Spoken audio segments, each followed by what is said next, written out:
I bet you didn't know how far outrage can go. This time, Maharashtra's Deputy CM Eknath Shinde's supporters have gone into full-on offended mode over a YouTube video by comedian Kunal Kamra. And when I say offended, I don't mean a couple of angry tweets. No. We are talking about full-fledged vandalism, threats, and of course the classic boycott hashtags. But before we get into the absurdity of it all, let's understand what actually happened. So Kunal Kamra, a comedian known for his sharp political satire, made a video. This wasn't just any video. It was a piece of content that resonated deeply with his audience, who appreciate his fearless approach to comedy. Kamra has built a reputation for not shying away from controversial topics, often using humor as a tool to critique the political landscape. And as you might have guessed, it poked fun at politicians, something comedians have been doing since the beginning of democracy. From ancient Greek playwrights to modern-day satirists, humor has always been a way to hold those in power accountable. It's a tradition that underscores the importance of free speech and the role of comedy in a healthy democracy. But in today's India, where politicians are treated like deities and satire is mistaken for blasphemy, this didn't sit well with Eknath Shinde's supporters. The political climate has become increasingly polarized, and any form of dissent is often met with hostility. Kamra's video, which was meant to be a humorous critique, was perceived as a direct attack on their leader. The result? Political goons went on a rampage vandalizing Habitat, the very venue where comedians perform, threatening people. The scene was chaotic, with broken furniture and shattered glass everywhere. It was a stark reminder of how fragile the freedom of expression can be in a society where political intolerance is on the rise and, of course, demanding Kamra's head on a plate. Metaphorically speaking, I hope. The outrage was palpable, with protesters taking to the streets, chanting slogans and making threats. It was a disturbing display of how quickly things can escalate when satire is misunderstood as sacrilege.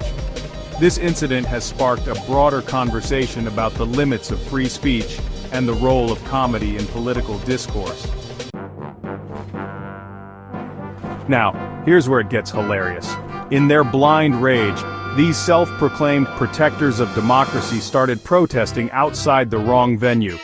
And if that wasn't enough, some even confused Kamra's name with someone else.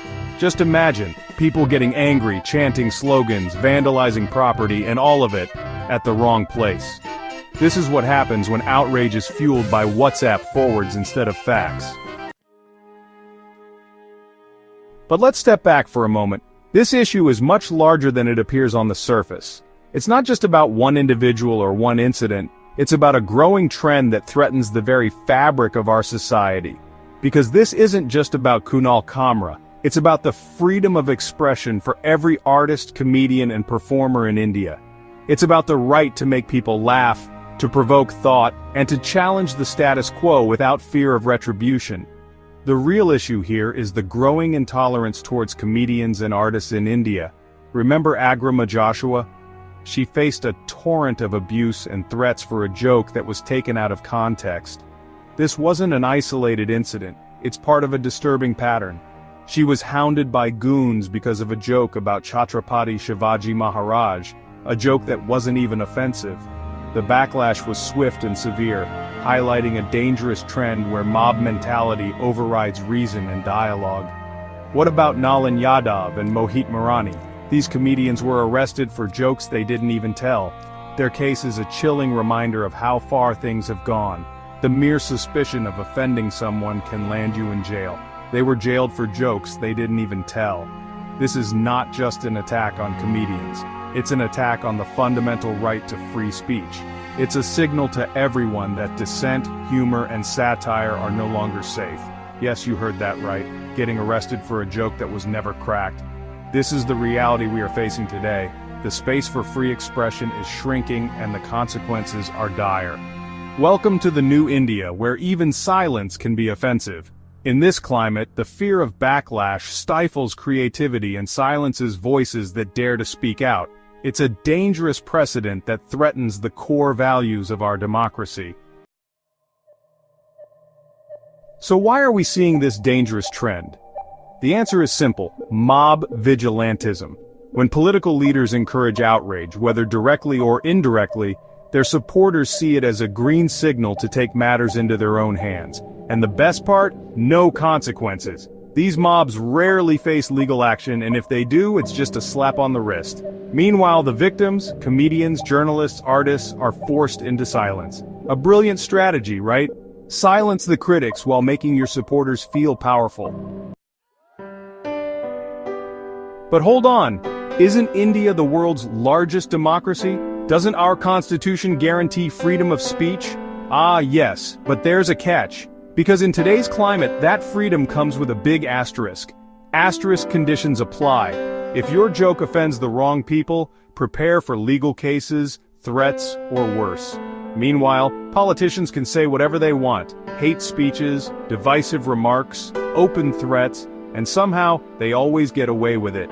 Convenient, isn't it? Look, comedy has always been a mirror to society. It reflects our values, our struggles, and our triumphs. Through humor, we can explore complex issues in a way that is both engaging and thought-provoking. Comedy has the unique ability to break down barriers and bring people together, even in the most divided times. From George Carlin to John Oliver, these comedians have used their platforms to challenge the status quo and provoke thought. They have tackled issues ranging from politics to social justice, often pushing the boundaries of what is considered acceptable discourse. From Veer Das to Kunal Kamra, comedians around the world have taken up the mantle of social commentators. They use their wit and humor to shine a light on injustices and hold those in power accountable. Their performances are not just about making people laugh, they're about making people think. Comedians have played a crucial role in questioning those in power.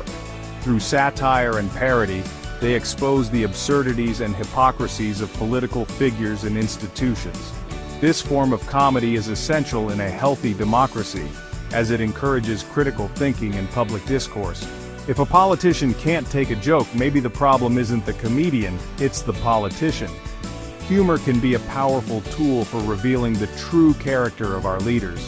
When politicians react negatively to satire, it often says more about their insecurities and inability to handle criticism than it does about the comedian. A healthy democracy thrives on dissent, not blind obedience. The ability to question and criticize those in power is fundamental to the functioning of a free society. Comedy, in its own unique way, contributes to this by providing a platform for dissenting voices and challenging the status quo. The moment we start punishing jokes, we set a dangerous precedent, one where fear replaces laughter and where the freedom to express oneself is stifled. Censorship of comedy is not just an attack on comedians, it is an attack on the very principles of free speech and open dialogue. And that is not a country anyone wants to live in. A society that cannot laugh at itself is a society that is in danger of losing its humanity. We must protect the right to joke, to laugh, and to think critically about the world around us. Because in the end, comedy is not just about entertainment, it is about freedom. So, what's the takeaway from all this? Simple, jokes must go on. No government, no politician, no mob should have the power to decide what comedians can or cannot say. If you don't like a joke, don't laugh. If a comedian offends you, don't watch their content. But using threats and violence to silence criticism, that's not democracy, that's dictatorship. And if we don't push back now, soon, even the act of thinking will become illegal.